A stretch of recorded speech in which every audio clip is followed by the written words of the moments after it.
जय हिंद बच्चों। आज के लेक्चर में हम लोग डिस्कस करने वाले हैं demonstration of the phenomena of the electromagnetic induction.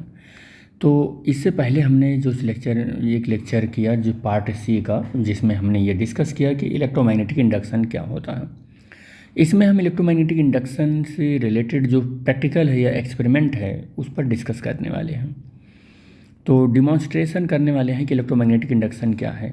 तो फैराडे ने जिस तरीके से इसको डिमॉन्स्ट्रेट किया था, उन्होंने क्या किया कि wind an insulating copper wire in the form of a spiral on the paper or wooden. कह रहा है कि एक इंसुलेटिंग मटेरियल लेते हैं, चाहे वो पेपर का आप ऐसे ले लो, स्पाइरल बना लो सर्कुलर सिलेंड्रिकल शेप का, ये सर्कुलर सिलेंड्रिकल शेप का,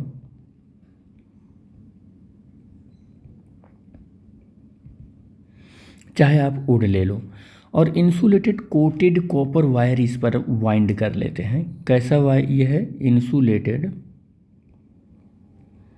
कोटेड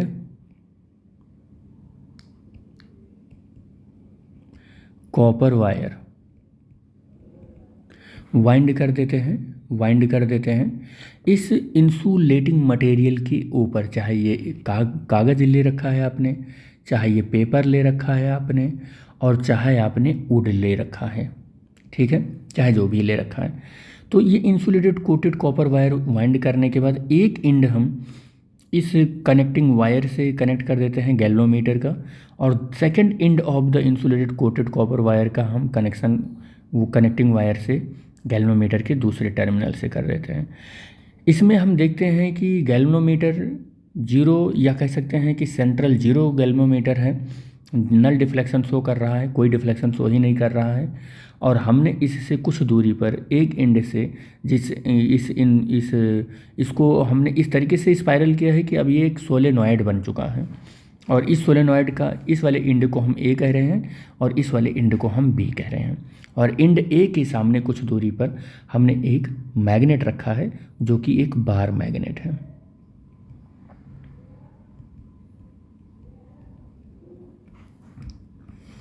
इस बार मैग्नेट को हम यहाँ पर स्टेशनरी कंडीशन में रखे हुए हैं। स्टेशनरी कंडीशन का मतलब इसकी वेलोसिटी जीरो है, चला ही नहीं रहे हैं। और ये नॉर्थ पोल है इस बार मैग्नेट का, ये साउथ पोल है बार मैग्नेट का। नॉर्थ पोल से बार मैग्नेट के नॉर्थ पोल से मैग्नेटिक फील्ड लाइन से निकलती हैं, और साउथ पोल से इस बार मैग्नेट से मैग्नेटिक फील्ड लाइंस क्या होते हैं, आके एंट्री कर जाते हैं, ऐसे इस तरीके से। लेकिन ये बार मैग्नेट इस सोलेनॉइड से कुछ रिलेटिव डिस्टेंस पर है, और हम यहाँ पर जब इस बार मैग्नेट को यहाँ पर स्टेशनरी रखे हैं और इस सर्किट को यहाँ पर स्टेशनरी है, तो हम देखते हैं कि सेंट्रल जीरो डिफ्लेक्शन है गैल्वेनोमीटर के अंदर, यानी कि कोई भी करंट फ्लो नहीं हो रहा है इस डायग्राम के अंदर। लेकिन अगर हम क्या करें कि इसी बार मैग्नेट को हम क्या करें, मोशन में ले आएं और v वेलोसिटी से इस सोलेनॉइड के ए एंड की ओर लेकर जाते हैं। तो इस बार मैग्नेट के नॉर्थ पोल से जो मैग्नेटिक फील्ड लाइन से निकल रही हैं, वो मैग्नेटिक फील्ड लाइंस इस सोलेनॉइड के अंदर जो इंसुलेटेड कोटेड कॉपर वायर हैं इसके अंदर एंट्री करेंगी। और जैसे जैसे हम इस मैग्नेट को पास लेकर आएंगे, वैसे वैसे मैग्नेटिक फील्ड लाइंस इस नॉर्थ पोल से निकलने वाली ज़्यादा से ज़्यादा लिंक्ड होंगे इस कॉइल के साथ, ज़्यादा से ज़्यादा इसमें एंट्री करेंगे इस कॉइल के साथ। तो इस कॉइल के साथ जब एंट्री करेंगे तो continuously change in magnetic flux होगा। कंटिन्यूअसली जैसे यहाँ पर है तो दो फील्ड लाइंस इसमें से पास हो रहे होंगे। जब यहाँ पर आ जाएगा बार मैग्नेट, तो हो सकता है 10, 20, 100, 1000, 500 मैग्नेटिक फील्ड लाइंस इस कॉइल से लिंक्ड होंगे, तो हम कहेंगे मैग्नेटिक फ्लक्स इसमें चेंज हो रहा है। और जैसे ही मैग्नेटिक फ्लक्स इसमें से चेंज होगा, जब हम इसकी ओर मैग्नेटिक फील्ड लाइन से लेकर आएंगे, तो मैग्नेटिक बार मैग्नेट लेकर आएंगे, तो हम ये देखेंगे कि ज़्यादा से ज़्यादा मैग्नेटिक फील्ड लाइन से जब इस सोलेनॉइड से लिंक्ड हो रहे हैं, तो इसमें गैल्वेनोमीटर का जो डिफ्लेक्शन होगा वो कुछ इस तरीके से डिफ्लेक्शन होगा, यहाँ पर इस तरीके से डिफ्लेक्शन होगा। जबकि नल डिफ्लेक्शन में गैल्वेनोमीटर का डिफ्लेक्शन ये होता है। लेकिन जब करंट फ्लो होता है तो या तो इस डायरेक्शन में गैल्वेनोमीटर डिफ्लेक्शन देता है, और या तो इस डायरेक्शन में गैल्वेनोमीटर डिफ्लेक्शन देता है। लेकिन गैल्वेनोमीटर का डिफ्लेक्शन धीरे धीरे जैसे जैसे मैग्नेट इधर आप पास लेकर आओगे, गैल्वेनोमीटर अपने जीरो डिफ्लेक्शन से ऐसे चलते चलते ऐसे चलते चलते ऐसे डिफ्लेक्ट होने लगेगा। ऐसे ऐसे डिफ्लेक्शन देगा, फिर ऐसे डिफ्लेक्शन देगा, फिर ऐसे देगा, फिर एक टाइम ऐसा आएगा कि डिफ्लेक्शन ऐसे हो जाएगा। करंट का डिफ्लेक्शन कुछ ऐसे हो जाएगा। डिफ्लेक्शन ऐसे होने का मतलब करंट इस डायरेक्शन में फ्लो हो रहा है, इस डायरेक्शन में करंट फ्लो हो रहा है, तो करंट फिर ऐसे इस डायरेक्शन में ऐसे फ्लो होगा, ऐसे फ्लो होगा। तो यहाँ पर एंटी क्लॉकवाइज बन रहा है, तो ये एंटी क्लॉकवाइज करंट का डायरेक्शन बन रहा है, तो ये नॉर्थ पोल बन जाएगा सोलेनॉइड का, ये नॉर्थ पोल बन जाएगा। और ये जो सोलेनॉइड का एंड है बी, ये साउथ पोल बन जाएगा। और अगर ये सोलेनॉइड का ये नॉर्थ पोल बन जाएगा, तो नॉर्थ पोल से मैग्नेटिक फील्ड लाइंस क्या होती हैं, निकलती हैं, और साउथ पोल में मैग्नेटिक फील्ड लाइंस क्या होती हैं, आके एंट्री करती हैं। साउथ पोल में मैग्नेटिक फील्ड लाइंस आके एंट्री करती हैं। इसका क्या मतलब हो गया कि सोलेनॉइड एक तरीके से बार मैग्नेट है, इससे पहले के लेक्चर में हम लोगों ने डिस्कस कर लिया है। तो सोलेनॉइड का अगर ये नॉर्थ पोल है और बार मैग्नेट का आप नॉर्थ पोल ही इसके पास लेकर आ रहे हो, तो ये जिसकी वजह से ये सोलेनॉइड बार मैग्नेट बन चुका है या करंट फ्लो होने लगा है, इसमें एक इंड्यूस्ड ईएमएफ आ चुका है, वो रीजन जिसकी वजह से बार मैग्नेट मूव करा है, तभी तो बना है, ये सब चीज़ें आई हैं, उसी चीज़ का क्या कर रहा है, अपोज कर रहा है। क्योंकि ये नॉर्थ पोल बन चुका है और नॉर्थ पोल ही आप लेकर आ रहे हो, तो नॉर्थ पोल का क्या कर रहा है, अपोज कर रहा है। ये जो टॉपिक आपको तब समझ में आएगा कि मैंने ये क्यों लिखा अपोज कर रहा है, ये जब आप लेंज लॉ पढ़ेंगे तब समझ में आएगा, और आगे हम लोग पढ़ेंगे लेंज लॉ क्या होता है। तो आप देख रहे हैं कि बार मैग्नेट जैसे जैसे पास लेकर आते हैं, ये सोलेनॉइड का ये एंड हम क्या करते हैं कि देखते हैं कि नॉर्थ पोल बन जाता है। यानी कि जब हम देखते हैं ये मैग्नेट इस कॉइल को अप्रोच कर रहा होता है, तो ये पोल हमारा नॉर्थ बन गया होता है और सेम पोलरिटी हो गई होती है, और सेम पोलरिटी के बीच में अपोजिट या रिपल्सन का फोर्स होता है, रिपेल फोर्स होता है यहाँ पर। नेक्स्ट हम देखते हैं कि जब बार मैग्नेट को इसके बहुत क्लोज ला के रोक देते हैं, बार मैग्नेट को बहुत क्लोज लाकर रोक देते हैं, अगेन हम इसकी वेलोसिटी को जीरो कर देते हैं, यहीं पर स्टेशनरी रोक देते हैं, तो फिर से हमारे गैल्वेनोमीटर में जीरो डिफ्लेक्शन आ जाता है, कोई डिफ्लेक्शन नहीं होता है, और there are no deflection across the needle of the galvanometer. It means that the central zero deflection in galvanometer, then there are no current across the circuit. There are no current across the circuit, it means that there are no EMF produced in this circuit या solenoid. Magnet को because of हमने stationery रखा है, इसलिए ऐसी condition हुई। लेकिन again हमने क्या देखा कि इस मैग्नेट को फिर से हम अवे फ्रॉम द सोलेनॉयड लेकर जा रहे हैं। कैसे लेकर जा रहे हैं, अभी फ्रॉम द सोलेनॉइड लेकर जा रहे हैं, अभी फ्रॉम द सोलेनॉइड लेकर जा रहे हैं। तो हम ये देखते हैं कि अगेन अब मैग्नेटिक फ्लक्स फील्ड लाइन से इसमें से जब हम मैग्नेट को दूर से पास लेकर आए थे इस सोलेनॉइड के, तो बहुत ज़्यादा मैग्नेटिक फील्ड लाइन्स इसमें इंक्रीज हो रहे थे, यानी मैग्नेटिक फ्लक्स चेंज हो रहे थे। लेकिन अब दूर लेकर जा रहे हैं तो डिक्रीज इन मैग्नेटिक फ्लक्स हो रहा है इसमें से, क्योंकि मैग्नेट दूर जाएगा तो उससे लिंक्ड विथ जो मैग्नेटिक फील्ड लाइन्स हैं वो डिक्रीज होंगी कंटिन्यूसली। तो मैग्नेटिक फील्ड लाइन्स चाहे इस सोलेनॉइड से में इंक्रीज हों, चाहे मैग्नेटिक फील्ड लाइन्स इस सोलेनॉइड से डिक्रीज हों, वो ओवरऑल मैग्नेटिक फील्ड लाइन्स क्या हो रही हैं, चेंज ही तो हो रही हैं। तो change in magnetic field lines हो रही हैं, change in magnetic field lines हो रही हैं, फील्ड लाइन्स हो रही हैं, it means magnetic flux change हो रहा है, मैग्नेटिक फ्लक्स चेंज हो रहा है। और मैग्नेटिक फ्लक्स जब चेंज हो रहा होता है तो तुरंत ये बाहर मैग्नेट के अंदर एक करंट इंड्यूस्ड हो जाता है।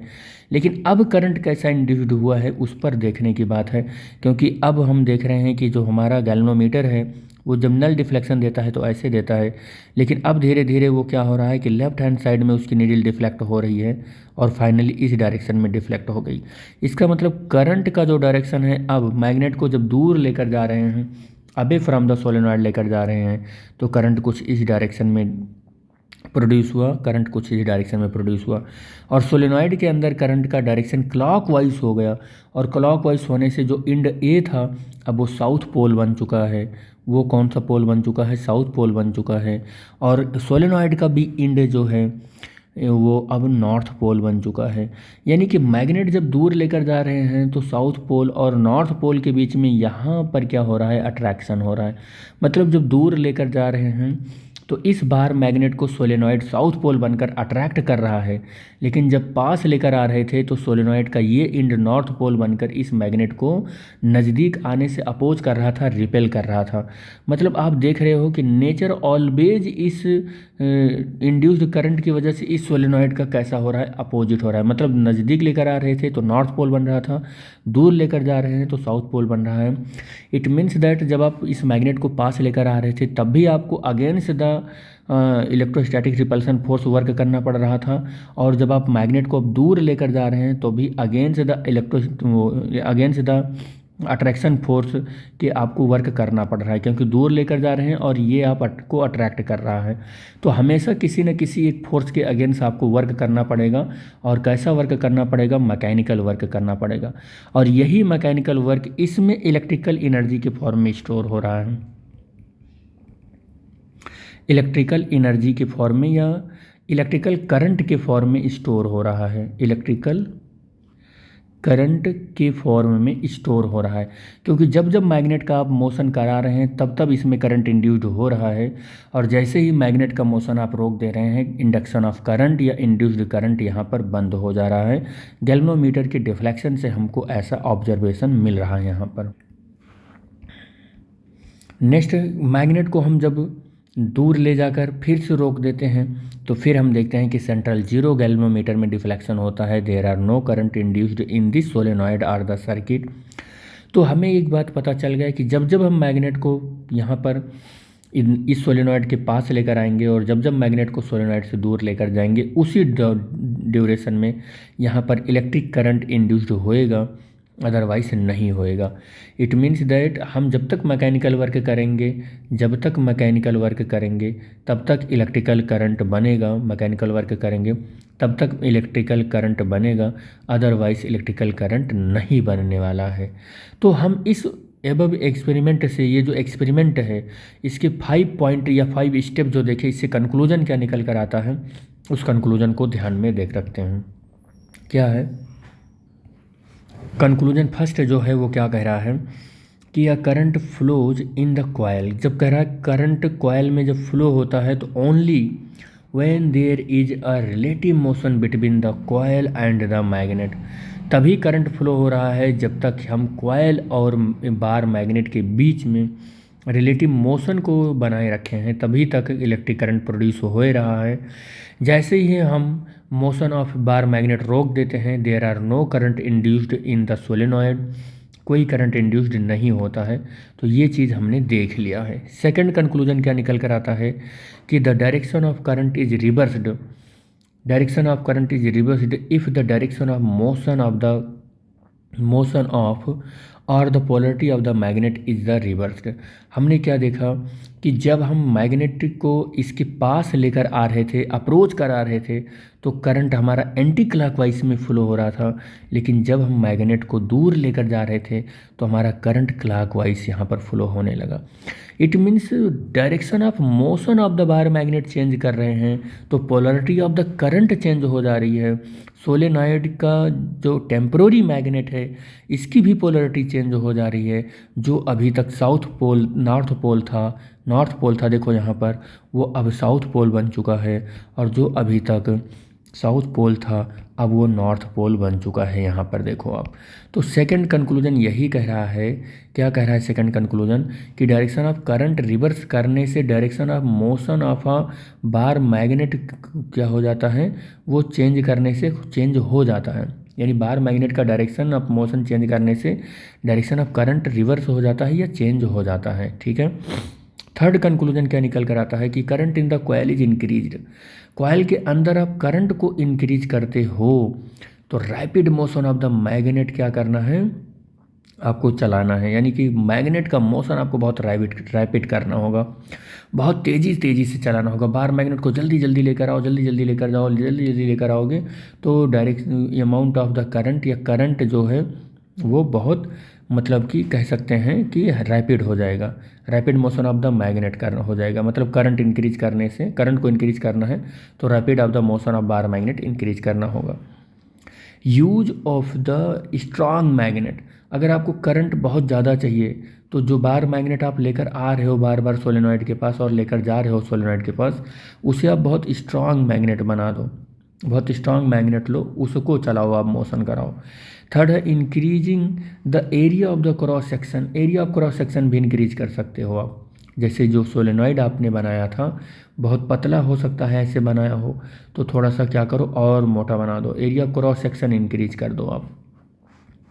तो जब आप एरिया क्रॉस सेक्शन इंक्रीज करते हो कॉयल का तो भी आप देखते हो कि यहाँ पर करंट की वैल्यू इंक्रीज हो जाती है।